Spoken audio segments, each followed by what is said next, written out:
So my name is Sylvia Brew. I'm the president of Hmong Student Association. We decided to do these workshops because we kind of wanted to learn a little bit more about our origins and where we came from, and at the same time be able to kind of educate others as well on what the Hmong is. Along the journey of collecting this work, we all learned a lot. We found that it is extremely difficult to find written documentation on the Hmong prior to the Vietnam War.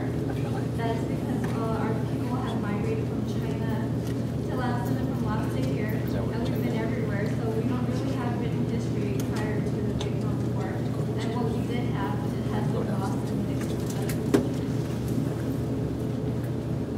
So the information in today's workshop is only from one perspective, which is T50. So we do advise that we challenge you to think critically. This is only one perspective. And if you look at the program, we have split the workshop into 4 sections, each of you with Q&A. So hopefully you guys all enjoy this workshop. Come back up here and let me know. Hopefully you all were able to get one of the free bookshops or the bookmarks with a GU on it. And then if you, hopefully you all put your names in for the raffle too. We are giving away t-shirts. We will not get our t-shirts until Wednesday, so if you're a student, make sure you have like your email or some sort of contact. We can contact you when they do come in. The raffles will be drawn after the break. And for those of you who are not on campus, you can give us an address and we will ship the t-shirt out to you.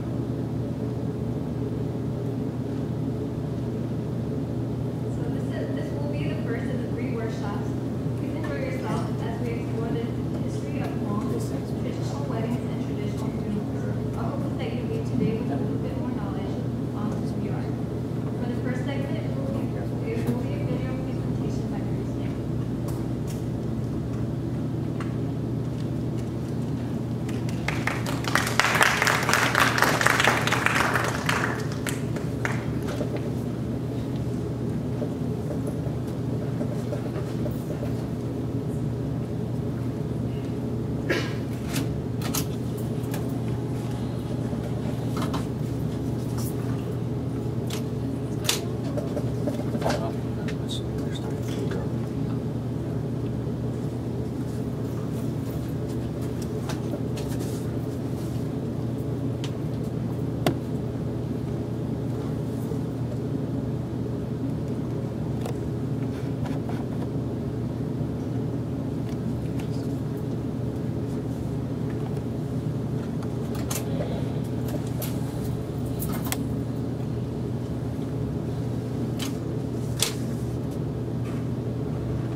But it seems no one really has an answer to it.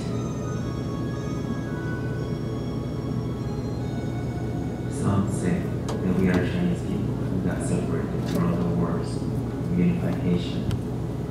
Others argue that we are a race of people who landed upon China thousands of years ago from another distant land.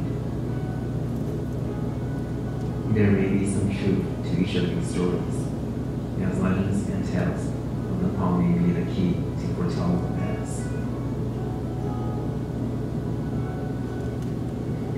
One of these bold theories is Father Sabina of the French Catholic Church, who was sent by the Society of Foreign Missions to spread the word of God to the Hmong infidels in Tonkin, where he would spend many years living with the Hmong during this late period of the 19th century, learning about their language, culture, and history.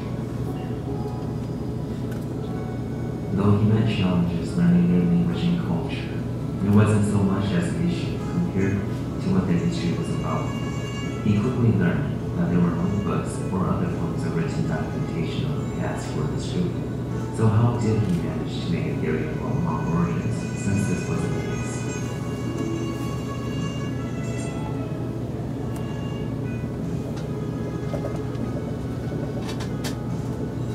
Though much of a stretch for some, Father Sabina suggests that since there were no recorded history of the Hmong dating before his time, the only way of understanding Hmong history is through listening to folktales and legends that have traveled through Hmong for centuries. Father Sabina spent years visiting the Hmong and remote hillsides of Laos, where he documented what he considered to be a form of Hmong oral history in his journal. Evidence of origins first began with the observations of physical features of the Hmong. He specifically mentioned in his writing that in appearance, the Hmong are pale yellow in complexion, almost white. The hair is often light or dark brown, sometimes even red or corn-silk blonde, and a few even have pale blue eyes. He further argued that these traits disbar them from belonging to any other race in China, and suggest that their original homeland lay outside of Asia. But where else could the Hmong have come from, if not China? This is one of the many questions about the Hmong that have been left unanswered for many years. Or has it?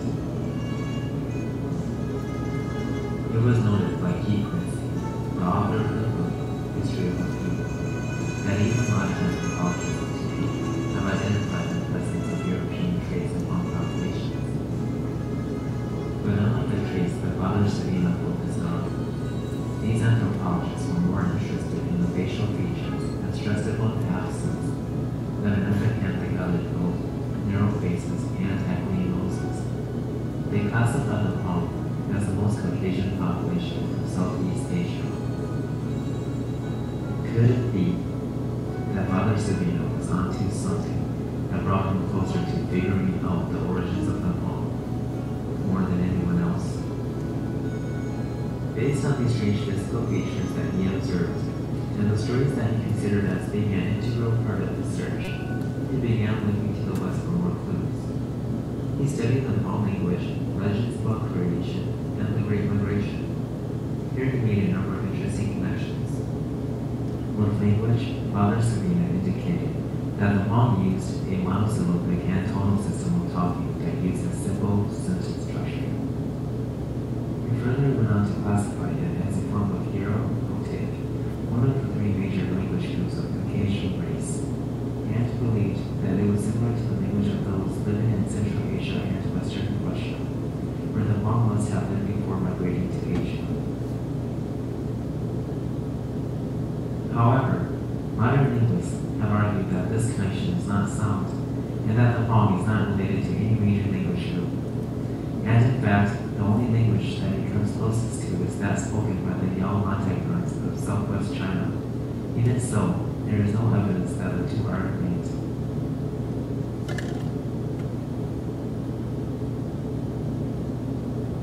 Sabina also believed that the Hmong legends provided irrefutable evidence of the Hmong's non-Asian origins.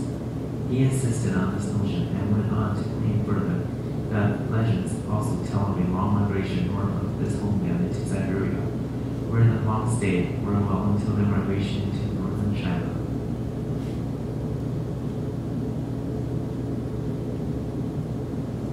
Of the legends, there were two that he focused on particularly, both of which were stories of creation.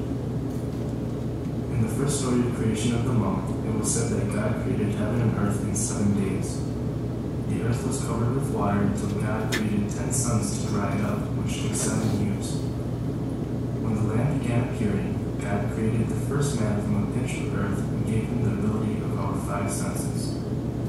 This man was alone, and then one day he dreamt that a woman appeared and later awoke to this reality.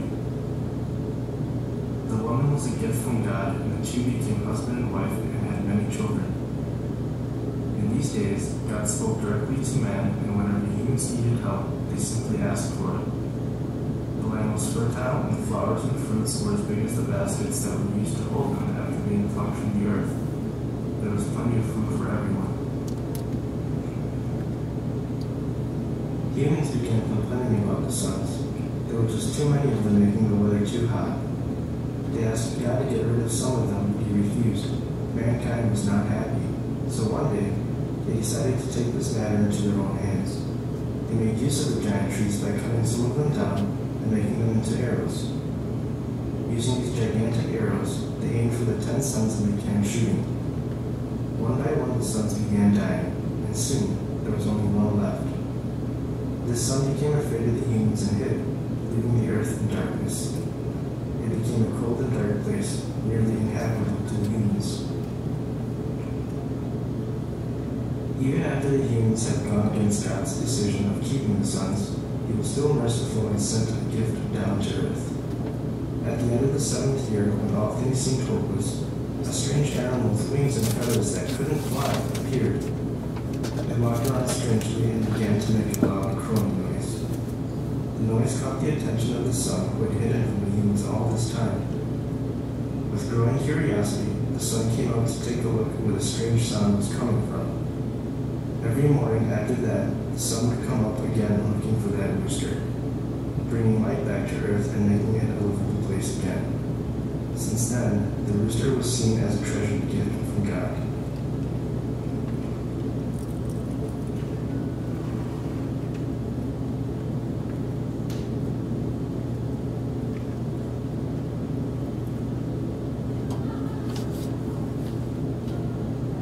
In the second legend, he made both the original sin and the great flood. In this story, in the beginning, humans were immortal.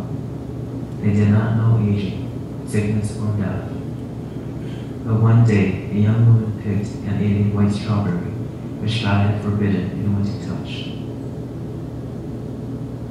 She then drank from the spring which God had also forbidden to go near. Angered by this, God condemned all humanity to an eventual death, and expelled the people from his paradise into earth, and less fertile land, where they had to labor for their food. Yet, even with this harsh act, God was merciful. He taught man how to farm, hunt, and make clothing. For a time, they still lived very, very long, reaching up to 800 to 900 years of age. But soon, the strain of hard work eventually shortened their lives. Then one day, it began to rain. It rained for 40 days and 40 nights, with growing intensity from the start. This had created a huge flood that washed everything away.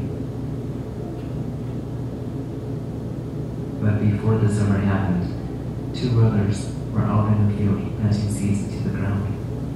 After a long day of work, they would retire in their straw shelters, awaiting for morning and for another long day of work. When they awoke, what they came to was unexpected. Someone had been undoing all of their work. This occurred for the next couple of days, and so they decided to search for the culprit. Searching everywhere, they eventually came upon a hiding place where an old man wasted no time filling in the furrows they had spent all day digging. The older brother wanted to kill him on the spot, while the younger brother wanted to question him and discover the reason for his behavior. The old man told them that he filled in the furrows because work was futile, since a great flood would be coming. Little did the brothers know that he was God in disguise. They asked him what they can do to escape this fate, and God advised the older brother to make a bow out of iron.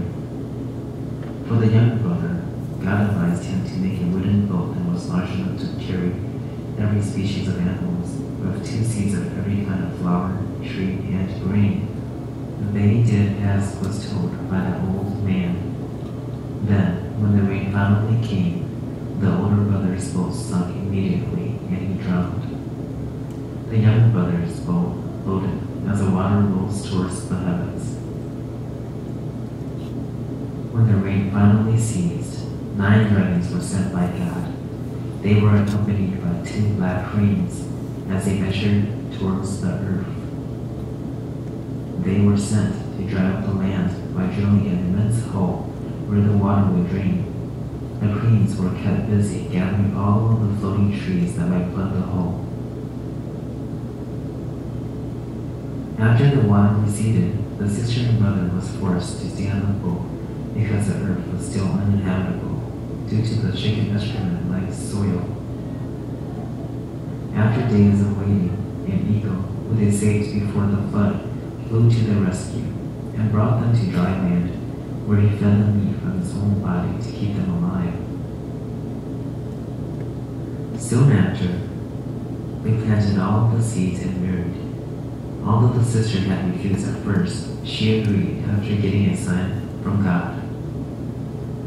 When they had their first child, it came out looking like an egg. They began to peel this egg, and the flesh that was being torn off became people. This was how the world became populated. Father Sabina tied these 2 stories with biblical accounts of creation. He found them to be more than coincidence to resemble stories of the ancient people who once lived in ancient Chaldea. His claim was that these are the stories of the people known as the Turanians, an ancient people who populated the Iranian plateau, who was invaded by Iran and eventually spread across the plains situated between the Tigris and Euphrates rivers. It was here in Chaldea that the Turanians were forced out of the region by Aryan invaders from southern Russia and Turkestan, that the flood and other legends were born. Sabina concluded that the Hmong were a subgroup of these immigrants who traveled west across Turkestan until they reached the base of the Caucasus Mountains and headed northeast into the frozen land of Siberia. After settling in Siberia for a time, they migrated south and settled in northeast China, which, according to Hmong legend and Chinese history, placed them in Hunan, near the bend of the Yellow River sometime before 3000 BC. Another route that Sabina said the Hmong could have taken from Chaldea was through the Caucasus Mountains into Russia before heading for Siberia, or they may have moved northeast from the Iranian plateau over the Tayin Shan and Altai mountain chains, and then followed the Ob River into northwestern Siberia, and then from Siberia into China.